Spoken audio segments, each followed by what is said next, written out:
Então, muito bom dia a todos. Vamos continuar aqui o nosso estudo do Srimad Bhagavatam.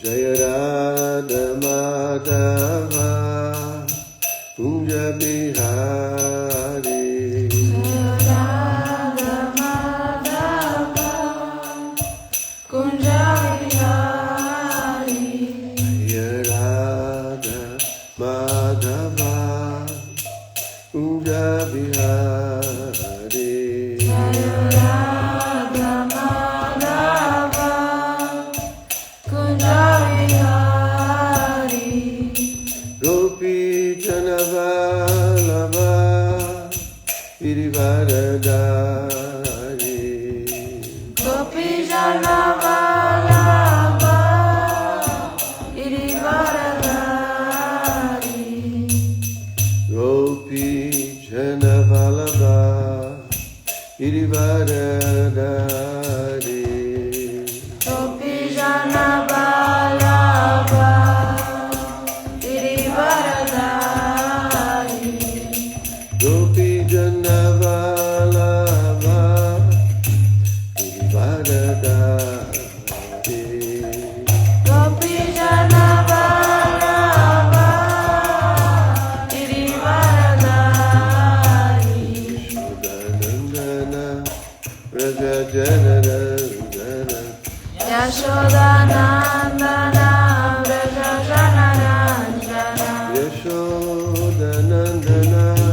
Vraja Janaranjana Yashodanandana Raja Janarandana Yashodanandana Vraja Janaranjana Yashodanandana Raja Janarandana Yashodanandana Vraja Janaranjana Jamuna Tira Vanachari Yamuna Tira Vanachari Yamuna Tira Vanachari Yamuna Tira Vanachari Jaya Radha Madhava Kunja Bihari Jaya Radha Madhava Kunja Bihari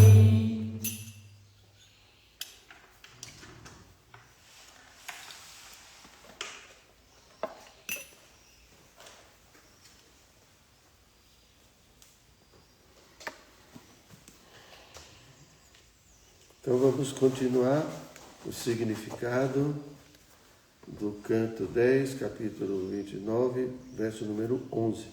Krishna e as golpes encontram-se. Eu vou repetir apenas o verso, dá para a gente se situar? Om Namo Bhagavate Vasudevaya. Om Namo Bhagavate Vasudevaya Om Namo Bhagavate Vasudevaya. Om Namo Bhagavate Vasudevaya Om Namo Bhagavate Vasudevaya. Om Namo Bhagavate Vasudevaya.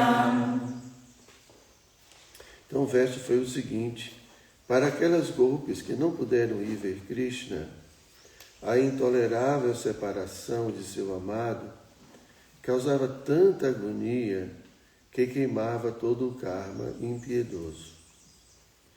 Por meditarem nele, elas sentiam seu abraço, e o êxtase que experimentavam então esgotava sua piedade material. Embora o Senhor Krishna seja a alma suprema, estas moças simplesmente pensavam nele como seu amado e se associavam com ele nesta atitude íntima. Dessa maneira, seu cativeiro kármico foi anulado e elas abandonaram seus corpos materiais grosseiros.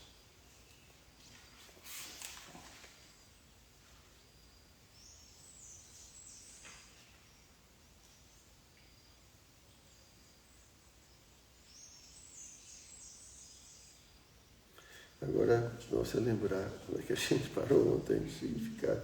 Vocês se lembram?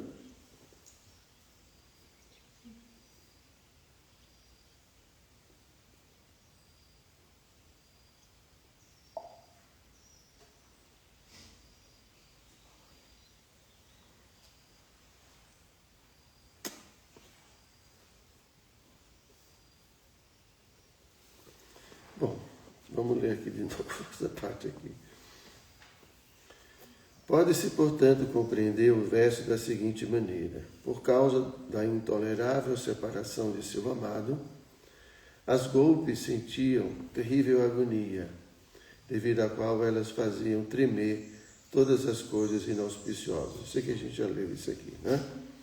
Em outras palavras, ao ouvirem falar da extrema agonia das golpes resultante da separação de seu amado, as pessoas em geral abandonam milhares de coisas inauspiciosas, coisas até mesmo tão terríveis como os fogos subterrâneos de milhões de universos ou o poderoso veneno engolido pelo Sr. Shiva.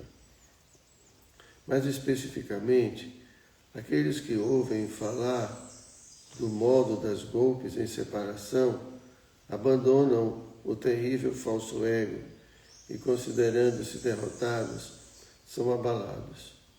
Quando as golpes meditaram no Senhor Achyuta, ele se manifestou e veio em pessoa até elas, que então experimentaram grande alegria, abraçando seu corpo, que estava repleto de transcendental amor por elas.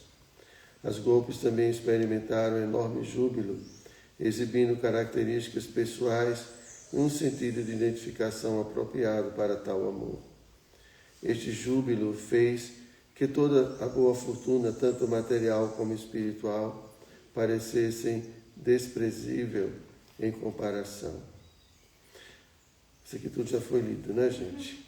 A dedução é que, quando outras pessoas veem como as golpes ficaram felizes ao abraçar Krishna, quando ele se manifestou diretamente diante delas, essas outras pessoas sentem que milhares de objetos pseudo-auspiciosos são insignificantes em comparação, incluídos aí todos os prazeres e gozos dos sentidos encontrados em milhões de universos e até o prazer suprassensório da bem-aventurança espiritual. Brahmananda. Assim, ouvindo falar sobre a aflição das golpes e sobre a alegria que surgiu, respectivamente, de sua separação do Senhor Supremo e de sua união com Ele, qualquer um pode livrar-se de todas as reações de suas atividades passadas, tanto pecaminosas quanto piedosas.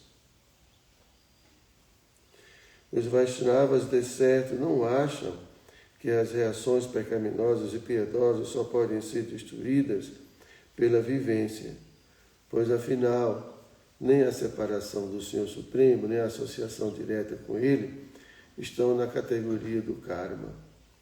Esta espécie de eliminação das reações kármicas acontece na fase de bhajana, para aqueles que chegaram ao nível de Anartha Nivriti.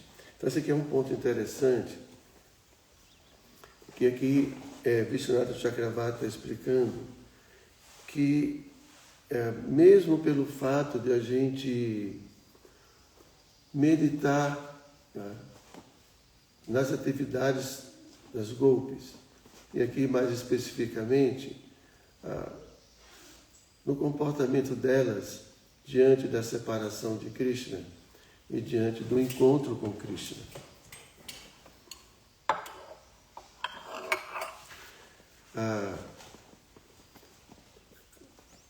Dentro da nossa capacidade, a gente pode tentar sentir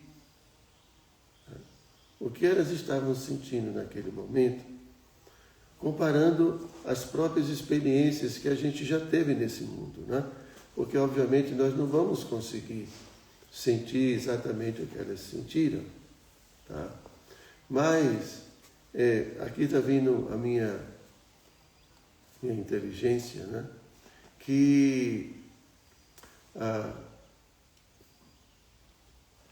que quando a gente, por exemplo, tenta imaginar como seria a saudade que Radharani sente de Krishna. Já tentaram imaginar? Ou já tentaram imaginar como deveria ser esse tormento das golpes ao sentirem a separação de Krishna? É interessante porque quando a gente faz esse exercício, claro que a gente está buscando nossa memória. E aí a gente vai começando a ter um certo grau, tanto de purificação dessas memórias, como também a gente vai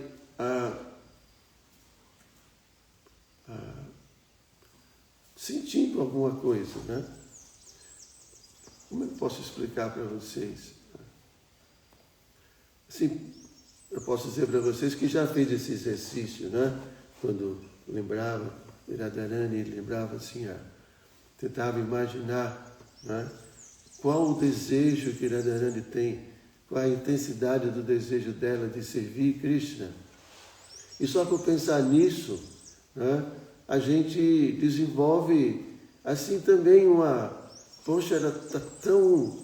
Assim como, por exemplo, na nossa relação com outras pessoas, e quando a gente se associa com alguém que é muito alegre ou muito entusiasta, isso não contagia a gente? Né? Isso, né? A gente, poxa, eu queria ser assim, eu queria fazer assim, e você vai como que pegando um certo jeito. Né? Então, da mesma forma, né? Quando a gente tenta imaginar aqui, né, a dor, todos nós já sentimos dores nesse mundo, dores de uma perda, de uma separação. Então a gente pode trazer para a memória e essa impressão ou essa situação, ela se torna muito presente, muito viva dentro da gente. De maneira que esse sentimento que foi uma coisa do mundo material, ele começa agora a fazer parte de uma dinâmica espiritual. Como deve ser sentir a separação de Krishna? Claro, aí a gente vai buscar a nossa experiência. E, obviamente, essa lembrança, não a intensidade do sentimento delas e do nosso sentimento, obviamente, não é igual. Mas, às vezes, a gente vê na literatura, e mesmo os acharyas, eles falam, eles comparam, às vezes, tentam explicar os sentimentos dessas devotas através de exemplos desse mundo material. Por exemplo, o amor da mãe,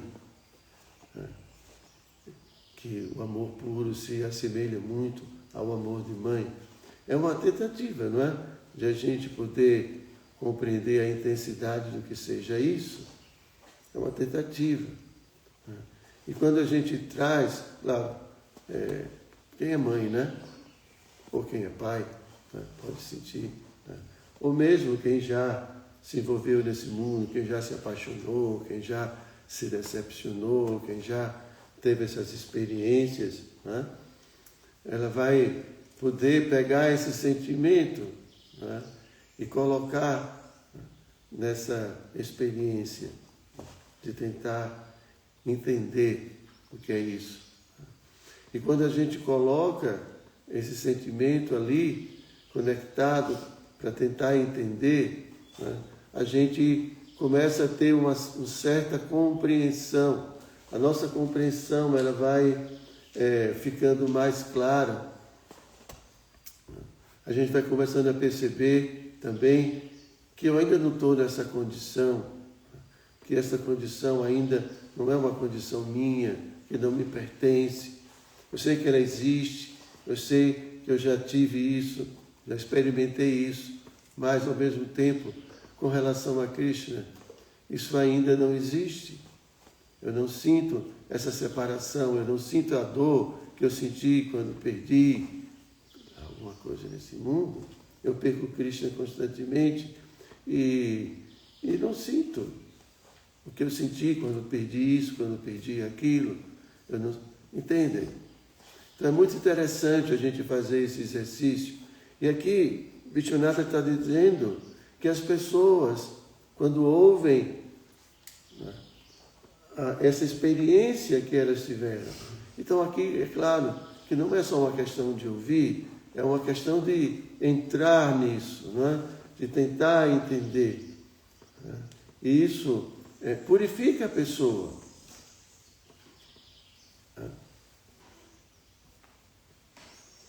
Olha aqui, os Vaishnavas de certo não acham que as reações pecaminosas e piedosas só podem ser destruídas pela vivência. Isso significa dizer que não é que a gente tem que passar por uma coisa exatamente para purificar nosso karma.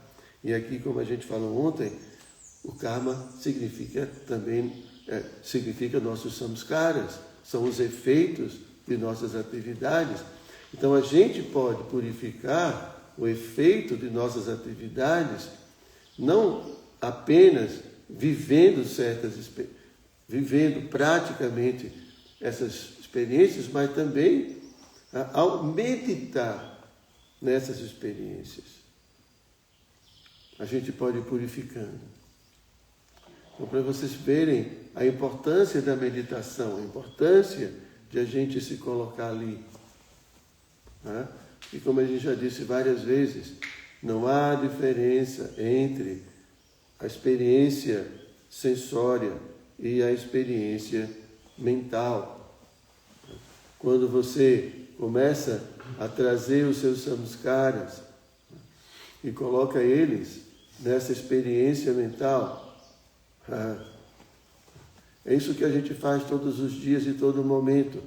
A gente sofre coisas que já sofreu no passado, mesmo que elas não estejam acontecendo de fato no presente. A gente traz, agora a gente tem que podemos trazer essas dores, essas coisas agora conectado com Krishna. Interessante isso. Vocês têm alguma pergunta sobre isso?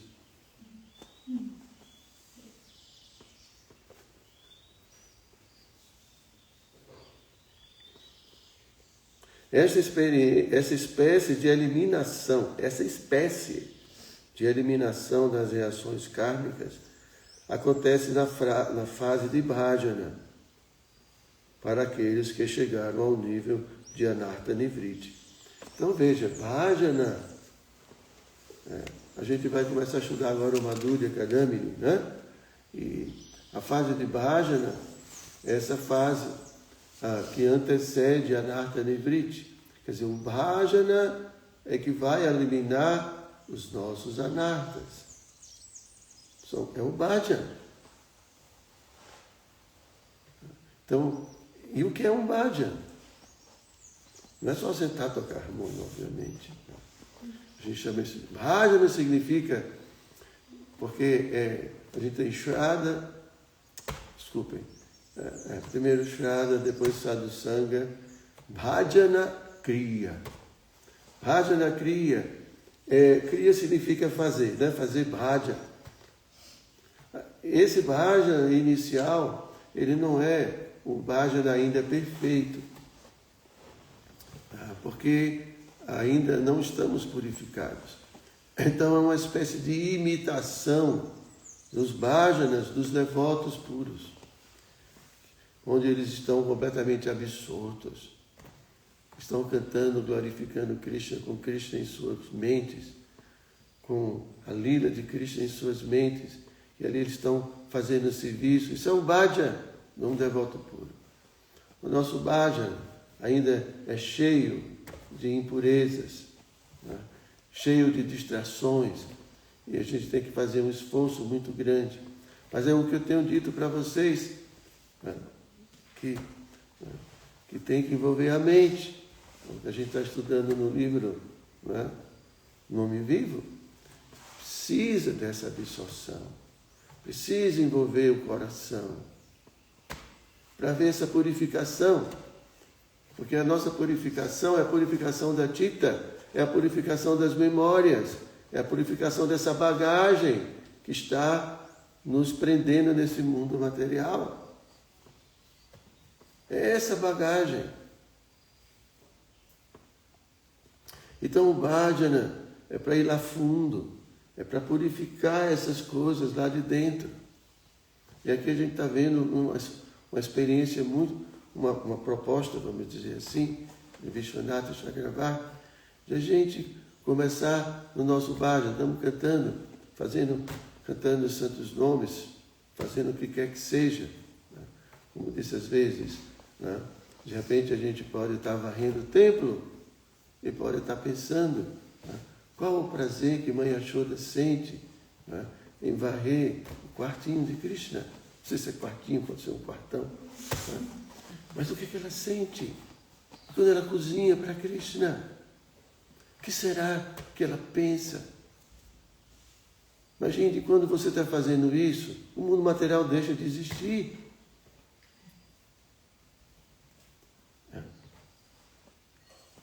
Quem é que costura para Krishna, hein, Govinda?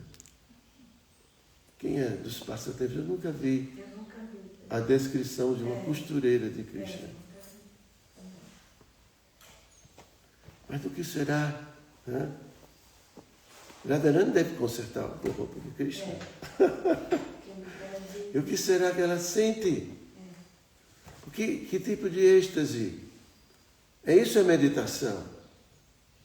A gente esquece o mundo material. E a gente vai começar a trazer as felicidades desse mundo, agora conectadas com Krishna. E mesmo as dores, a gente pode conectar com Krishna, lembrando das golpes. Não só dela, Mãe Yashoda também, e assim por diante. Então, tem que colocar o coração. Porque é o coração que precisa ser purificado. Tá bem? Então, tem alguma pergunta? Tudo claro. E assim, as golpes pensavam em Krishna, o Paramatma ou o supremo objeto digno de todo amor, como seu amante. Mesmo que tal conceito seja de ordinário desprezível, as golpes compreendiam Krishna no sentido ainda mais pleno do que Rukmini e suas outras rainhas, que pensavam nele muito respeitosamente como seu marido. Isso aqui eu não li ontem. Então vejam, as golpes pensavam em Krishna como seu amante. Então, eu falei ontem para vocês, né? Se lembra que eu disse ontem para vocês sobre pensar? Vocês não lembram? Ninguém lembra? Então, se você quer uma coisa, lembram? Você tem que pensar nessa coisa. E se você não quer uma coisa, não pense nessa coisa. É isso. Então, hoje em dia, tem muitas coisas que a gente pensa e que a gente não quer. E a gente fica com elas porque a gente fica pensando nelas. Não tem muitas coisas que você não quer, mas você não pensa nelas? Penso. Então por isso que você fica com elas. Ainda você está com elas.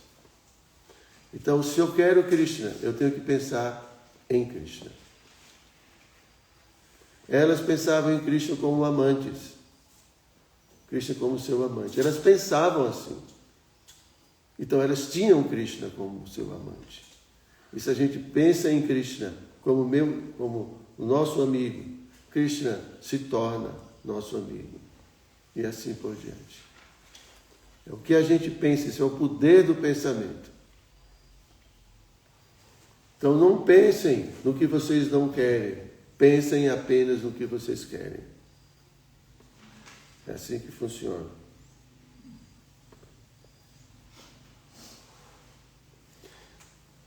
Então, mesmo que tal conceito seja de ordinário, desprezível, né? Aqui comparado com a relação, né, de Rukmini e Satyabhama, que eram oficialmente casadas com Krishna. Então, aqui a gente está falando de uma relação de amante. E nesse mundo, né, para que a raça, nesse mundo em que nós estamos, isso está deixando de ser abominável, né? Antes era abominável. Hoje em dia parece que não tem mais problema, né? Então, mas mesmo assim, fazendo essa comparação do ponto de vista da moralidade desse mundo, né, a relação delas era uma relação muito mais profunda do que a relação de Rukmini. Prova-se que pensar no Senhor como amante é superior a pensar nele como marido, pelo fato de que o puro amor incontido é superior ao amor domesticado. Confirmam essa ideia as seguintes palavras de Sri Uddhava: Yadustyajam swajanam aryapatham chahitva. Estas senhoras de Vraja abandonaram suas famílias e seus avançados princípios religiosos, ainda que fazer isso seja muito difícil.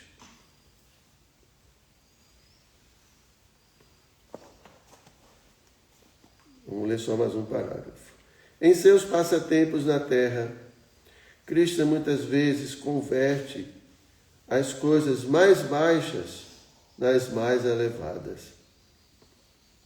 Como disse Bhishma, o passatempo em que Krishna age como quadrigário de Arjuna é ainda mais elevado que os passatempos em que ele agiu como poderoso rei dos reis. Eu concentro minha mente, novamente, né? Pensamento, concentração. Eu concentro minha mente no quadrigário de Arjuna, que se pôs de pé, com um chicote em sua mão direita e uma rédea em sua mão esquerda, e que era muito cuidadoso em proteger a quadriga de Arjuna de todos os modos. Bhishma tinha uma relação, né, com Krishna de cavalheirismo. Cavalheirismo é essa relação bélica. Então, quando ele estava ali com Krishna, lutando contra Krishna e Arjuna, ele estava realizando sua lila eterna com Krishna.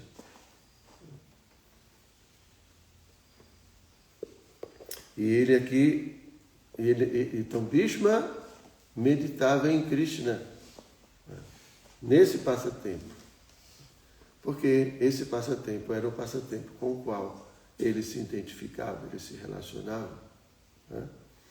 E aí ele compara aqui que essa atividade de Krishna era muito superior, né? Apesar de ele estar numa posição de subalterno. Ele estava levando o chute de Arjuna o tempo todo, para a esquerda, para a direita, ali na frente, a quadriga, né? Os quadrigários assumem essa posição, geralmente são Shudras, que querem morrer nessa posição para alcançar na próxima vida uma posição de Kshatriya. Mas Krishna estava ali só para proteger Arjuna. Então, e aqui ele considera a condição de Krishna como quadrigário muito superior à posição de um monarca.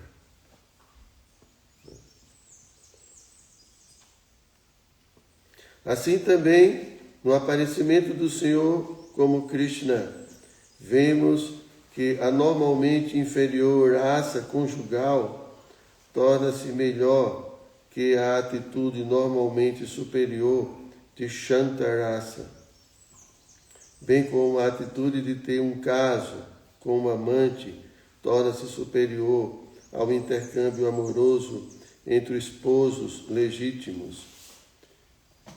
e insignificantes colares de cúndia, pasta de óxido vermelho e penas de pavão tornam-se melhores do que as mais excelentes joias. Que coisa bonita, não é?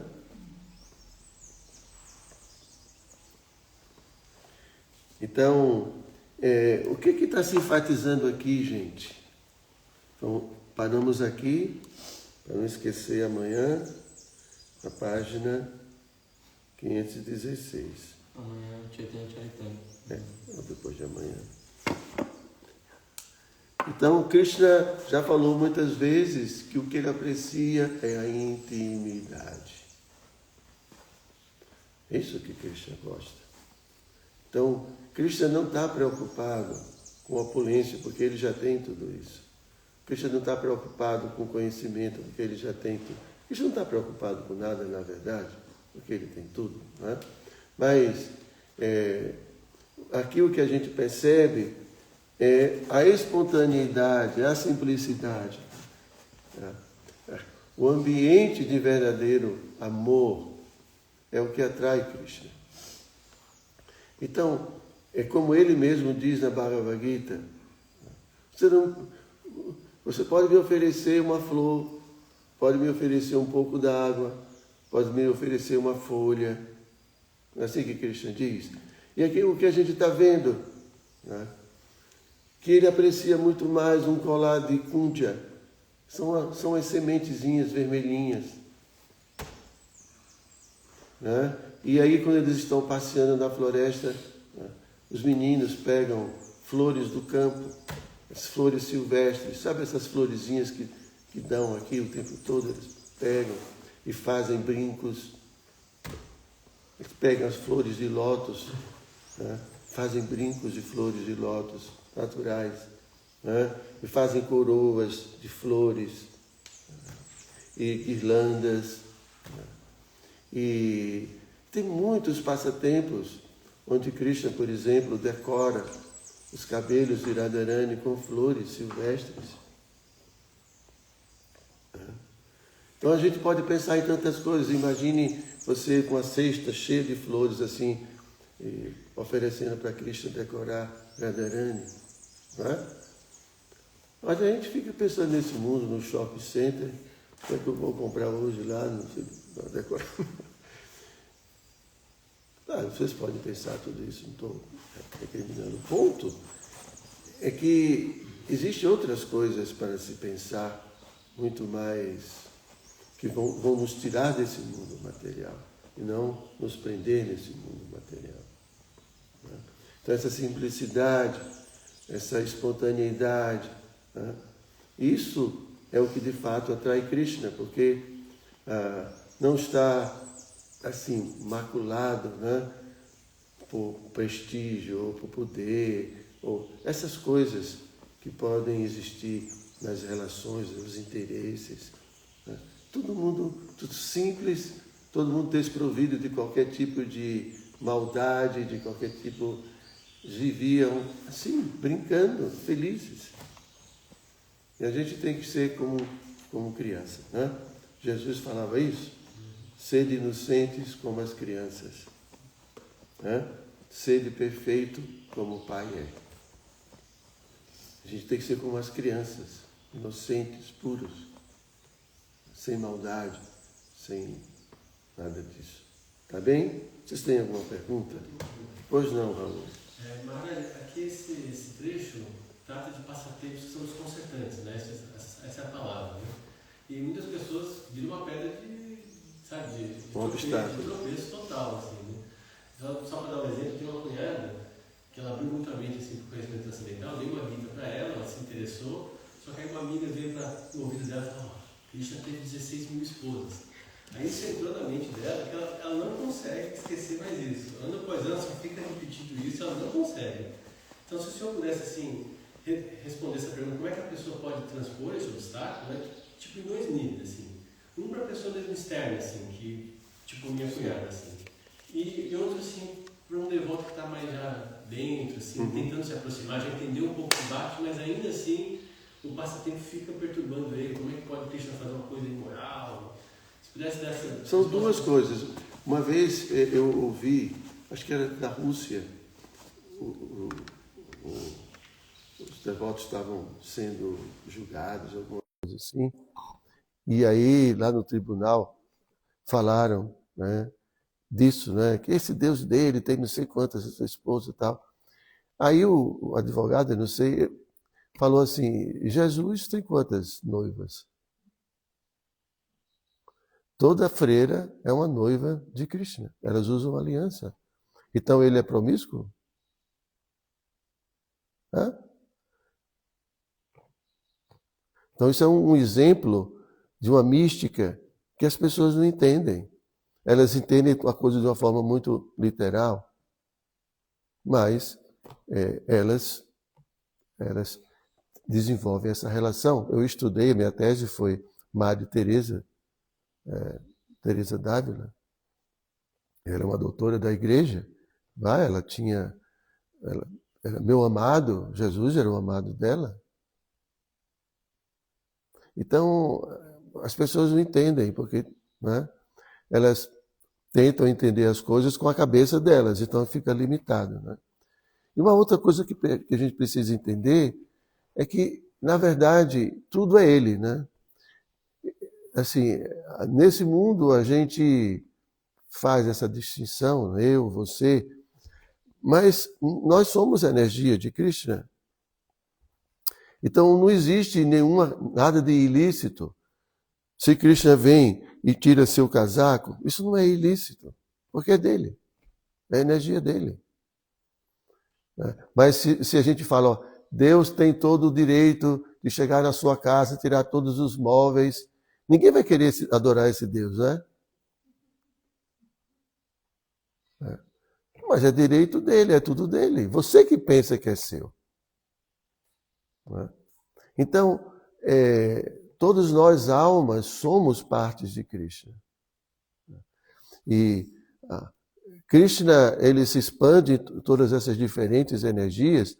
Por exemplo, todas essas golpes são expansões de Radharani, que é uma energia dele. Quer dizer, elas são uma criação de Krishna, em última análise, ou de sua energia. Então ele não está fazendo nada demais, não tem nada de ilícito.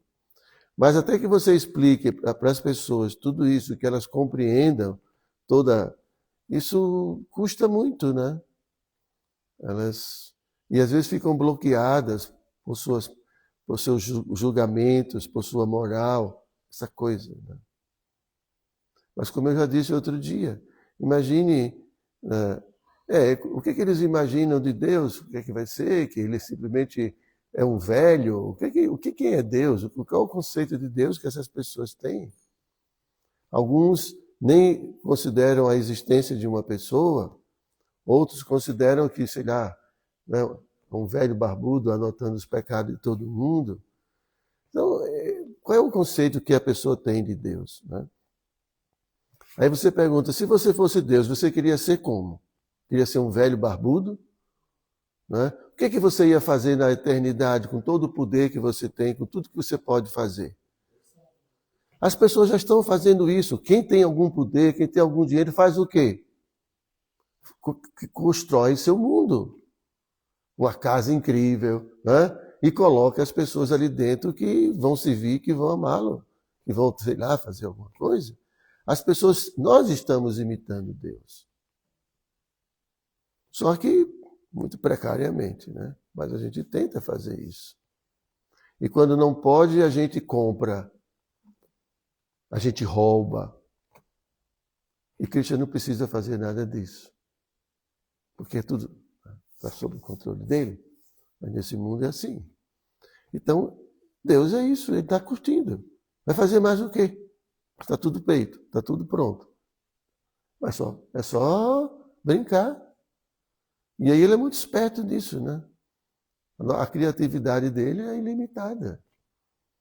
E imagine, com a criatividade limitada, com o poder ilimitado, ele vai ter só uma casinha, você acha?